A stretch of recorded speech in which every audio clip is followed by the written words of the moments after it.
हमारे YouTube channel DR study Jodhpur channel को subscribe करें और ऐसे वीडियो देखने के लिए बेल आइकन को दबाएं। हेलो स्टूडेंट्स, स्वागत करता हूं आप सभी का फोर्थ ग्रेड हाई कोर्ट की इस क्लास में। प्यारे साथियों, देखो अपन ने कल वाली क्लास में पढ़ा था सिलेक्शन सीरीज फर्स्ट, जिसमें अपन ने डिस्कस करा था साथियों 25 में से 25 अंक की जो गारंटी है कैसे कवर करने अपन को फोर्थ ग्रेड एग्जाम के अंदर। जो जीके आपका आ रहा है साथियों, दो ही टॉपिक आ रहे हैं, एक तो कला संस्कृति और बोलियां। देखो कला संस्कृति के अंदर पूरा कला संस्कृति जो आपका सिलेबस है, विस्तृत सिलेबस है, ये पूरा आ रहा है और बाकी बोलियां वाला टॉपिक आ रहा है। तो ये इसमें से साथियों 25 में से 25 मार्क्स आपको कैसे कवर करने हैं पूरी जानकारी इस क्लास में दूंगा। प्लस अपन क्वेश्चन सोल्व करेंगे यहाँ पे, थ्योरी प्लस एमसीक्यू, जो पीवाईक्यू क्वेश्चन है आपके पुराने एग्जाम में पूछे गए जितने भी क्वेश्चन है सारे करवाने वाला हूँ। यानी कि फुल मार्क्स लाने का एक फॉर्मूला है, वो आप सभी विद्यार्थियों को यहाँ पे बताया जाएगा। तो वीडियो को पूरा देखना, एंड तक देखना। चैनल पे पहली बार विजिट कर रहे हैं तो सभी विद्यार्थी चैनल को सब्सक्राइब करके वीडियो को लाइक कर देना। साथियों अब बढ़ते हैं क्वेश्चन नंबर फर्स्ट की तरफ। देखो, बूंदी स्थित रंग महल जो कि सुंदर भित्ति चित्रों से सुसज्जित हैं, ये किसने बनवाया था साथियों? सीईटी ग्रेजुएशन लेवल 2023 में ये सवाल पूछा गया था आपका। तो बूंदी स्थित रंग महल जो सुंदर भित्ति चित्रों से सुसज्जित है, तो किसने बनवाया साथियों? Very very important question. आप सभी को जवाब देना है, कमेंट करना है कि ये क्वेश्चन जो करवा रहा हूँ कैसे हैं।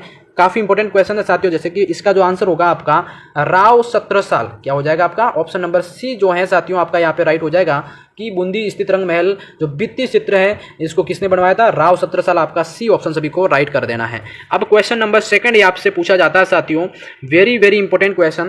देखो, किस क्षेत्र को राजस्थानी चित्रकला का जन्म स्थान माना जाता है? ये भी क्वेश्चन आपका पूछा गया साथियों, है ना। राजस्थानी चित्रकला का जन्म स्थान किसको माना जाता है? तो याद रखिएगा मेरे प्यारे साथियों, हाँ जी बिल्कुल, ये मेवाड़ को माना जाता है। किसको? ऑप्शन नंबर आपका सी यहाँ पे राइट करेंगे। मेवाड़ को क्यों भाई? देखो, इसका जो जन्मभूमि मेदपाट क्या है? मेदपाट मेवाड़ को माना जाता है।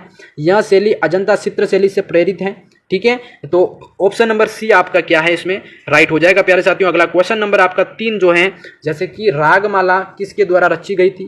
तो ये भी क्वेश्चन इंपॉर्टेंट है, रागमाला। तो ये जो है साथियों याद रखिएगा पुंडरीक विठल के द्वारा क्या है आपका ये रची गई थी। ऑप्शन नंबर ए आपका यहाँ पे लॉक कर देना साथियों। बहुत ही अच्छे वाले क्वेश्चन है, वीडियो को लाइक करते रहना सभी के सभी, सब्सक्राइब भी जरूर से कर लेना। अगला क्वेश्चन, निम्नलिखित में से कौन सी मेवाड़ चित्रकला शैली की उपशैली है? ये भी क्वेश्चन आपका एग्जाम में बना हुआ सवाल है साथियों। हाँ, तो मेवाड़ चित्रकला शैली किसकी है ना उपशैली है? बताइए, बहुत ही अच्छा प्रश्न है साथियों, है ना। कौन सी मेवाड़ चित्रकला शैली की उपशैली मानी जाती है? तो याद रखना ऑप्शन नंबर सी देवगढ़ क्या है साथियों? देवगढ़ आपका सी वाला ऑप्शन साथियों याद रखना। मेवाड़ जो चित्रकला की उपशैलियों में उदयपुर आता है, नाथद्वारा आता है, देवगढ़, चावंड, शाहपुरा और आपका क्या है शावर शामिल है। ठीक है भाई, बहुत ही अच्छा क्वेश्चन। नंबर 5 की तरफ बढ़ेंगे। 5 क्या है? देखो, श्रीधर अंधारे को किस चित्र शैली को प्रकाश में लाने का श्रेय दिया जाता है? ये सीईटी ग्रेजुएशन लेवल 2023 में सवाल बना साथियों, है ना। तो श्रीधर अंधारे ने किस शैली को प्रकाश में लाने का कार्य किया साथियों? इनका बात करेंगे अपन। बहुत ही अच्छा प्रश्न है साथियों। देवगढ़ जो शैली आपकी कौन सी हो जाएगी? देवगढ़ शैली साथियों अपन बात कर रहे हैं। देवगढ़ शैली जो कि मेवाड़ स्कूल का हिस्सा है, इसे जय सिंह के काल में क्या है रावत द्वारिकादास जो है चुंडावत के समय प्रख्यात मिली थी, और श्रीधर अंधारे जो हैं आपके इसको प्रकाश में लाने का काम किया। ऑप्शन नंबर डी आपका यहाँ पे राइट हो जाएगा। अगला क्वेश्चन साथियों, क्वेश्चन नंबर 6 यहाँ पे बनेगा आपका क्या है? साहिबुद्दीन नामक चित्रकार जो कि मेवाड़ के किस शासक का इनको संरक्षण प्राप्त था? तो ये सीईटी ग्रेजुएशन लेवल में ये सवाल बना है आपका। साहिबुद्दीन जो नामक पत्रकार थे किस शासक के द्वारा इनको संरक्षण दिया गया था? तो सभी विद्यार्थी याद रखेंगे साथियों, महाराणा जगत सिंह क्या होगा आपका? ऑप्शन नंबर बी यहाँ पे आपको लॉक कर देना है, महाराणा जगत सिंह प्यारे साथियों राइट कर देना है। ठीक है भाई, अगला क्वेश्चन आपका यहाँ पे 7वां बनता है। ये है देखो, सावंत सिंह का जो संबंध है किस चित्रकला शैली से था साथियों? सावंत सिंह का संबंध बताना आपको। क्वेश्चन नंबर 7 बहुत ही अच्छा वाला सवाल है। ऑप्शन नंबर डी किशनगढ़ शैली क्या हो जाएगा आपका? किशनगढ़ शैली आपका डी राइट हो जाएगा। मोस्ट इंपोर्टेंट क्वेश्चन है, ये ध्यान रखना। ठीक है, हाँ जी। अगला क्वेश्चन नंबर 8 यहाँ पे बनेगा आपका। जैसे सवाल पूछा जाता है कि उनियारा चित्रकला शैली जो है ये चित्रकला किन शैलियों का मिश्रण जो माना जाता है? प्यारे साथियों, उनियारा चित्रकला शैली किन चित्रकला शैली है किन शैलियों का मिश्रण माना जाता है? ये भी एग्जाम में बना हुआ सवाल आपका, है ना। तो सभी विद्यार्थी इस क्वेश्चन का आंसर दो। क्वेश्चन नंबर 8 का, हाँ जी बिल्कुल, ये जयपुर और बूंदी जो शैली है आपकी कौन सी हो जाएगी? जयपुर और बूंदी शैली है, इसका एक मिश्रण माना जाता है। तो सभी विद्यार्थी नोट कर लेना भाई, बहुत ही अच्छा प्रश्न है आपका यहाँ पे। जैसे 9 बनता है कि जैसे अजारा की ओवरी किस शैली का चित्र है प्यारे साथियों, अजारा की ओवरी किस शैली का चित्र है। तो आप सभी विद्यार्थी यहाँ पे फटाफट से कमेंट में आंसर दो भाई, ये किस शैली का जो चित्र है। तो ये याद रखना, देवगढ़ जो चित्र शैली है आपकी, कौन सी साथियों, देवगढ़, यहाँ का एक अजारा ओवरी नामक एक क्या है शैली का ये चित्र है। 9 याद रखना, ठीक है भाई। अगला एग्जाम के अंदर हुबहू ये क्वेश्चन आपके छपेंगे, क्या है, प्रसिद्ध पेंटिंग गीत गोविंद किस शैली से संबंधित है। बहुत ही प्यारा सवाल है आपका कि प्रसिद्ध पेंटिंग गीत गोविंद किस शैली से संबंधित है। तो प्यारे विद्यार्थियों ये मेवाड़ शैली से संबंधित हो जाएगी। कौन सी हो जाएगी, मेवाड़ शैली। ऑप्शन नंबर ए यहाँ पे आपका लॉक कर देना है साथियों, है ना। तो आपका ये महाराणा जगत सिंह के प्रथम के काल में ये बनाई गई थी, ये भी आपको याद रखना है। अगला जो क्वेश्चन आपका 11 पूछा जाता है कि जैसे पिछवाई कलाकृतियों में बने चित्र उद्धृत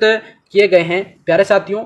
पिछवाई कलाकृतियों के अंदर जो चित्र बनाए गए हैं तो किसके ऊपर बनाए गए हैं। तो याद रखना ये भगवान जो श्री कृष्ण हैं उनके जीवन से जुड़े हुए चित्र हैं, ये याद रखना। किसकी बात करें अपन, पिछवाई कलाकृतियाँ, ये आपके राजसमंद की बात करें नाथद्वारा, ठीक है। अगला क्वेश्चन आपका ये पूछा जाता है 12वां। देखो चित्रकार निसारुद्दीन और साहिबुद्दीन ये किस चित्रकला शैली से संबंधित थे। तो ये सारा एग्जाम में पूछा गया सवाल है साथियों, है ना। तो क्वेश्चन 12th की बात कर रहे हैं भाई, बहुत ही अच्छा प्रश्न है। निसारुद्दीन और आपका साहिबुद्दीन ये 2 चित्रकार हैं, ये किस शैली से संबंधित थे। तो याद रख लेना मेरे प्यारे साथियों, ये मेवाड़ शैली से संबंधित थे। महाराणा जगत सिंह के द्वारा यहाँ पे साहिबुद्दीन को संरक्षण प्राप्त था, ये ध्यान रखना, ठीक है। बिल्कुल इनके द्वारा साथियों रागमाला, गीत गोविंद और रसिक प्रिया जैसे महान कार्य इनके द्वारा किए गए थे, ठीक है, ये ध्यान रखना। अगला जो क्वेश्चन आपका 13 यहाँ पे पूछा जाता है साथियों, क्या है सवाल 13 है आप सभी का। ये जैसे कि राजपूत पेंटिंग शीर्षक से 1916 में किसने पुस्तक लिखी थी प्यारे साथियों। बहुत ही अच्छा सवाल है कि राजपूत पेंटिंग शीर्षक के नाम से एक पुस्तक लिखी गई, उसके लेखक की बात अपन यहाँ पे कर रहे हैं, किसने लिखा था भाई। बहुत ही अच्छा प्रश्न है साथियों, याद रखना आनंद कुमार स्वामी, जो कि अपना क्या है डी वाला जो ऑप्शन प्यारे विद्यार्थियों राइट कर लेना। ये ताज़ा क्वेश्चन है, 2022 में अंतिम आया आपका, और 23, 24, 25 इस बार तो पूरी संभावना ये क्वेश्चन बनेगा, ठीक है। अगला क्वेश्चन अपना बनेगा साथियों जैसे 14, क्या है, राजस्थानी चित्रकला का सबसे पहला वैज्ञानिक वर्गीकरण किसने प्रस्तुत किया प्यारे साथियों। चित्रकला का सबसे पहला वैज्ञानिक जो वर्गीकरण है ये प्रस्तुत करने वाले कौन थे। तो ये सवाल भी आपका बनता ही बनता है, बहुत ही अच्छा प्रश्न है। एक तो ये वाला आनंद कुमार स्वामी, इसमें भी एक वही है जो अभी राजपूत पेंटिंग शीर्षक की पुस्तक लिखी थी। कौन थी, राजपूत पेंटिंग शीर्षक से एक पुस्तक लिखी थी वो वाले लेखक, और ये जो कौन है वर्गीकरण किया, ये दोनों एक ही है, ठीक है। तो आनंद कुमार स्वामी, इनके 2 सवाल यहाँ पे बनते हैं। अगला जो क्वेश्चन आपका यहाँ पे 15 पूछा जाता है, क्या है, देखो जयपुर चित्रकला शैली की जो विशेष प्रगति किस शासक के काल में हुई है। तो याद रखना जयपुर चित्रकला शैली की विशेष प्रगति साथियों, ये जो प्रगति सबसे ज़्यादा हुई है सवाई प्रताप सिंह, क्या है, याद रखना सवाई प्रताप सिंह का जो समय काल है, इनके शासनकाल के अंदर इनका जो चित्रकला शैली का एक स्वर्ण काल माना जाता है, ये याद रखना। इस काल में चित्रकारों का एक बड़ा समूह सक्रिय था, ये भी ध्यान रखना। अगला क्वेश्चन नंबर आपका यहाँ पे 16 पूछा जाता है, क्या है भाई सवाल, देखो त्रिलोक और हीरानंद और साहिब राम और रामजी दास ये 4 नाम जो मैंने बताए हैं ये किस देशी रियासतों के चित्रकार थे। तो साथियों ये जो चित्रकार थे ये आपके जयपुर रियासत के क्या हैं, जयपुर रियासत के चित्रकार थे। ऑप्शन नंबर त्रिलोक, हीरानंद और साहिब राम और आपके राम जी जैसे चित्रकार जुड़े हुए थे, ये ध्यान रखना। और ये क्या है, साहिब राम अपने जो आदम कद चित्रों के लिए प्रसिद्ध था। इसमें से जो नाम आया आपका साहिब राम, ये इसका सवाल अक्सर पूछा जाता है कि किस तरह के पेंटिंग्स बनाता था। तो आदम कद जो चित्र होते हैं वो आपकी क्या है पेंटिंग्स ये बनाया करता था। अगला क्वेश्चन आपका 17 यहाँ पे बनता है साथियों, देखो ये आ गया सवाल, है ना। मैंने अभी बताया था आपका कि चित्रकार जो अपने आदम कद व्यक्ति की जो चित्र बनाने के लिए जाना जाता था साथियों, ये देखो राजस्थान कर्मचारी चयन बोर्ड जैन सिविल एग्जाम में ये सवाल पूछा है, ज़्यादा पुराना नहीं है, 2022 के अंदर आया सवाल, है ना। तो ये आदमकद व्यक्तियों के चित्रों के लिए जाना जाता था, अभी मैंने इसका आंसर बताया, इस तरह से सवाल बनेगा। तो याद रखना जयपुर का चित्रकार कौन था, Sahib Ram. Option number A आपका यहाँ पे आपको लॉक कर देना है। बिल्कुल साथियों ज़्यादा पुराने क्वेश्चन नहीं है, इंपॉर्टेंट क्वेश्चन है जो इस बार आपकी 4th ग्रेड एग्जाम के अंदर रिपीट होने का पूरा चांस रखते हैं, इसलिए आपको करवा रहा हूँ। अगला क्वेश्चन, चित्रकार किस चित्रकला शैली पर जो मुगल चित्रकला का सर्वाधिक प्रभाव पड़ा साथियों। ये हेडमास्टर प्रवेशिका संस्कृत शिक्षा के अंदर ये सवाल पूछा गया साथियों, ये एग्जाम हुआ था कि किस चित्रकला शैली पर जो आपका मुगल चित्रकला है इसका सबसे ज़्यादा इफेक्ट पड़ा। तो याद रखिएगा साथियों हाँ, क्वेश्चन नंबर 18 की बात कर रहे हैं अपन,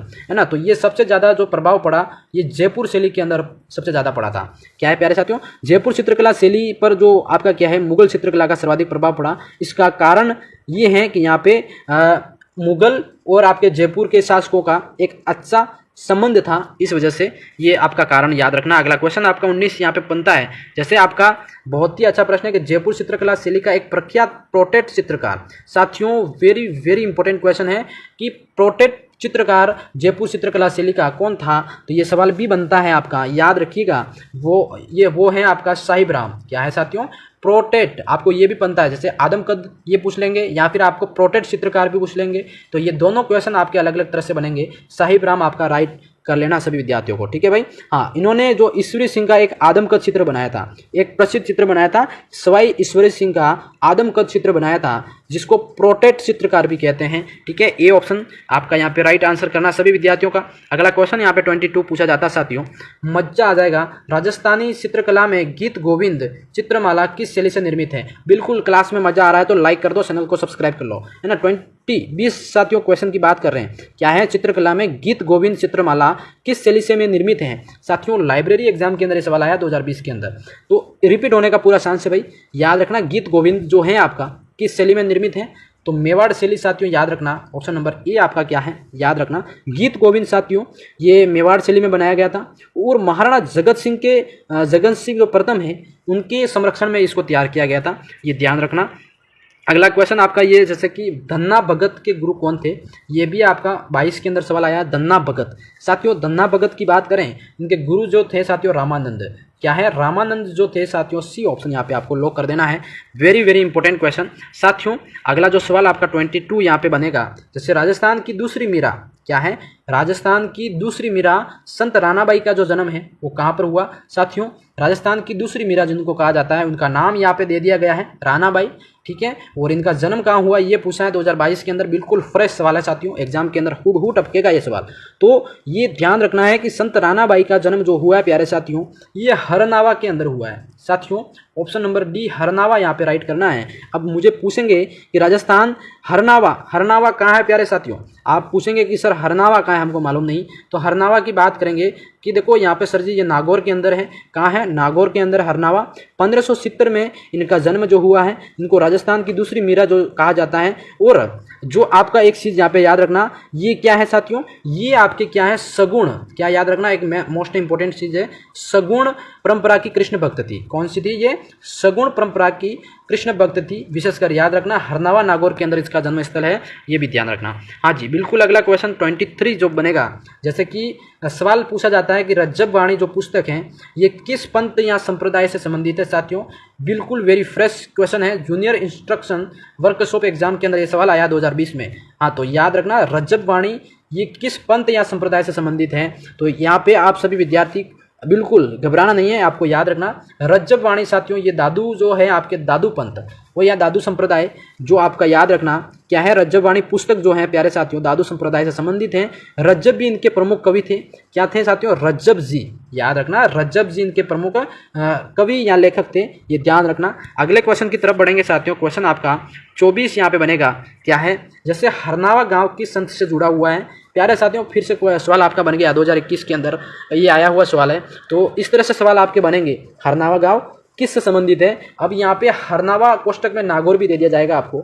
नागौर वैसे नहीं देगा क्योंकि नागौर से आपको पता लग सकता है। हरनावा गांव से आती हो, अभी बताया मैंने। क्या है, ये राजस्थान की दूसरी मीरा क्या है, रानाबाई। याद रखना संत रानाबाई का जन्म स्थल है, ये ध्यान रखना, ठीक है भाई। ऑप्शन नंबर बी और यहाँ पे सभी विद्यार्थियों को राइट एंड करेक्ट कर देना है। अगला क्वेश्चन यहाँ पे जो 25 है आपका पूछा जाता है, भाई चोपड़ा नामक ग्रंथ की रचना किसने करी। तो आप सभी विद्यार्थियों को फटाफट से कमेंट कर देना, चोपड़ा नामक जो ग्रंथ है इसकी रचना करने वाले थे भाई। यहाँ पे सभी विद्यार्थियों को राइट करना है मावजी। क्या है, संत मावजी। ऑप्शन नंबर ए, इनके द्वारा वाद विवाद की शैली में लिखी गई ये पुस्तक जो कि चोपड़ा नामक ग्रंथ है, याद रखना। ऑप्शन नंबर ए आपका यहाँ पे सभी विद्यार्थियों को क्या है राइट एंड करेक्ट कर देना है। बिल्कुल। अगला सवाल जो है कि वायु की गुणवत्ता सूचकांक को बताने वाला मोबाइल एप्लीकेशन कौन सा है प्यारे साथियों। इस क्वेश्चन का वैसे कला संस्कृति से कोई लेना देना है नहीं, पर ये सवाल आया तो देख ही लेते हैं, इसको आपको इग्नोर नहीं करना है ना। तो यहाँ पे भाई वायु की गुणवत्ता सूचकांक को मोबाइल एप्लीकेशन में बताने वाले एप्लीकेशन कौन सी है? तो साथियों प्राणवायु क्या हो जाएगा आपका? सॉरी, प्राणवायु नहीं होगा, इसका आंसर जो होगा आपका राजवायु होगा। एप्लीकेशन का नाम क्या होगा? राजवायु। ठीक है, हाँ जी। अगला क्वेश्चन 27 आपके बढ़ेंगे। क्वेश्चन नंबर 27 साथियों, जैसे कि निम्नलिखित में से कौन सा दादू दयाल जी का शिष्य नहीं है? तो दादू दयाल जी का शिष्य प्यारे विद्यार्थियों नहीं है, वो अपन बात करते हैं कौन नहीं है? लालदास जी। ठीक है, ऑप्शन नंबर डी यहाँ पे आपका राइट हो जाएगा साथियों।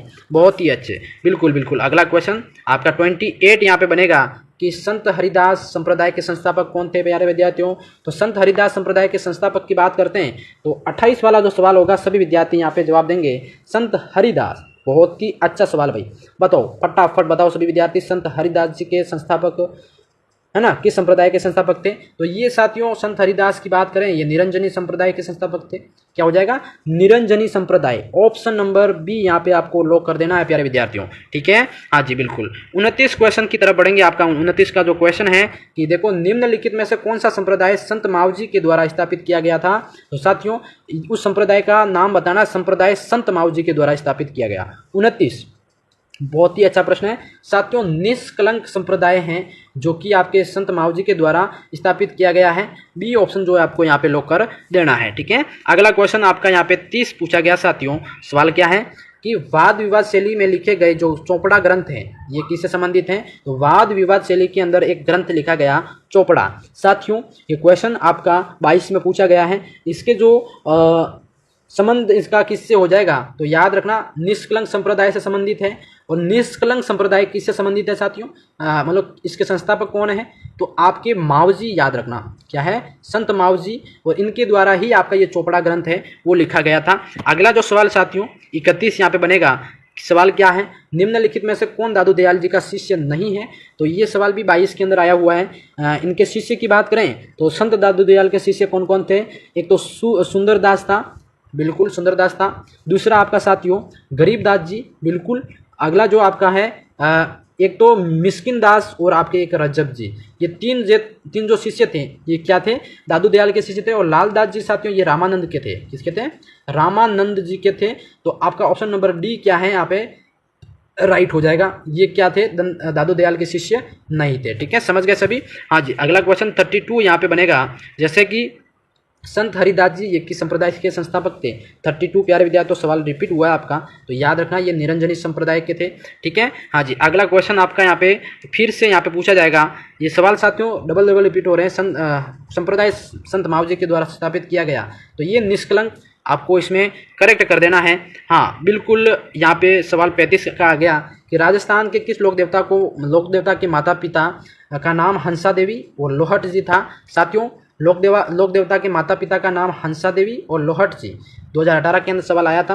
तो कौन से लोक देवता ऐसे हैं जिनके माता पिता का जो नाम था हंसा देवी और लोहट जी था? तो याद रखिए मेरे प्यारे साथियों, लोक देवता जाम्बो जी क्या है? विष्णोई संप्रदाय के संपादक जिसको कहते हैं। सी ऑप्शन यहाँ पे आपका याद रखना है। इनका जन्म जो है पिपासर नागौर के अंदर हुआ था, है ना। इनके माता पिताजी का नाम है हंसा देवी और पिताश्री का नाम है लोहट जी। ठीक है, सभी विद्यार्थी इसको अपना राइट आंसर कर देना, करेक्ट कर देना। देखो सवाल आपका यहाँ पे जाम्बा फालोदी जोधपुर किस संप्रदाय से संबंधित स्थान है? तो ये आपको याद रखना है विष्णोई संप्रदाय से संबंधित ये स्थान हो जाएगा आपका। डी ऑप्शन यहाँ पे लॉक कर देना है भाई। क्वेश्चन नंबर आपका 37 पूछा जाता है। निम्नलिखित में से किसने गुरु गोरखदास जी से दीक्षा ली थी? तो प्यारे साथियों गुरु गोरखदास जी से तो दीक्षा ली थी, तो वो लिखने देने वाले कौन से साथियों?